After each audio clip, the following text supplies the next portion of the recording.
I won Best VR Sports Picks. He's Mike Brenner. I'm Peter Loshak. We're the Odds Couple. We come from sportsbookreview.com. It's Wednesday, January 11th. We're talking with Joe Gavazzi from winningsportsadvice.com about a bunch of college basketball games that go tomorrow on Thursday. Get and the we're going to talk jump. about, we're going to talk about a real interesting one here, the next Gonzaga game. Now, of course, we remember when a long time ago when Gonzaga snuck up on people and they suddenly became a national powerhouse. They were a great bet ATS. Then everyone was onto them and they were a little bit overvalued and overrated. This year, they're another great version of Gonzaga. Once again, though, they're back to covering game in and game out. 10-2. Wow. Again, despite being ranked in the top 10, they're undervalued 10-2 against the spread, even as a big favorite. I mean, the last time. Do you think the books just haven't caught up completely, Pete, or do you think they're just outperforming their own, expectations? I think that the books haven't caught up completely because it's just against Pepperdine, for example, they were a 24-point favorite, blasted them by 30. Yeah. They were a 21-point favorite against South Dakota, blasted them by 40. Well, that's what impresses me. When they get these high double-digit numbers, they're still covering that. Yeah. So I don't know, man. It's hard to go against them. Yeah. Now, the other factor here is that, there's two other factors. The first factor is that Gonzaga does have St. Mary's coming up on Saturday. So is it a look ahead? Maybe. If there is a look ahead for them, this is it. And then Loyola Marymount is a team that we have talked about, and they have also been profitable this year, not as profitable as Gonzaga, but still a team that's played well.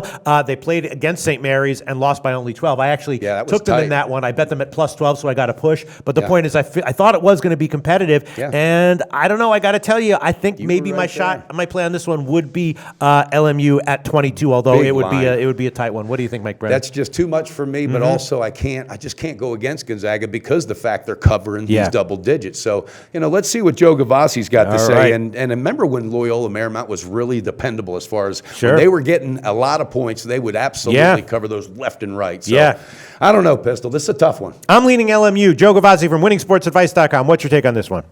You're on the right side of it, Pete. There no you question go. about that. Nice. Yeah. And then there was one. Talking about undefeated teams, guys. Baylor last night fell to West Virginia, and Gonzaga is right in line, an odds-on favorite to go undefeated through the regular season and grab that number 1 seed out in the West. This is Mark Few's best teams. Pac-12 transfers dot the roster, as do European imports, as always, making it a deep and very powerful roster. 7-0-1 against the spread of late, but when we talk about the number catching up, how about in league play where they covered all 3 games, but only by a combined 4 points?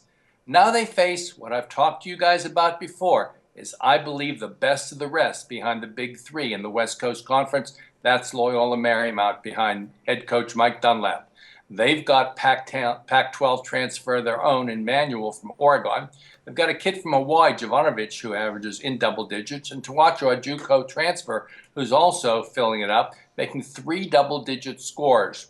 The key to this game, however, may come late. As you guys pointed out, St. Mary's on Saturday, just 48 hours away, leaving the back door available to swing wide open for an offensively potent Loyola Marymount team.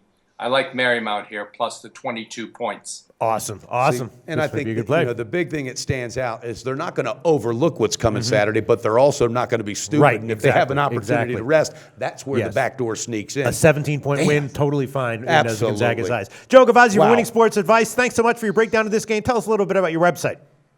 Winning Sports Advice is the name of the website, and this week's article is on defensive duds. We told you about those defensive dandies last week. Now look at the teams who are the worst defensive teams in the country. Simply click on articles on the front page of winningsportsadvice.com and find out who to be fading this weekend in college basketball. All right. Thanks, Joe. Thanks, Joe. Go get them, buddy. Research before you bet. Be sure to check out SPR Picks for the best game predictions, breakdowns, and much, much more.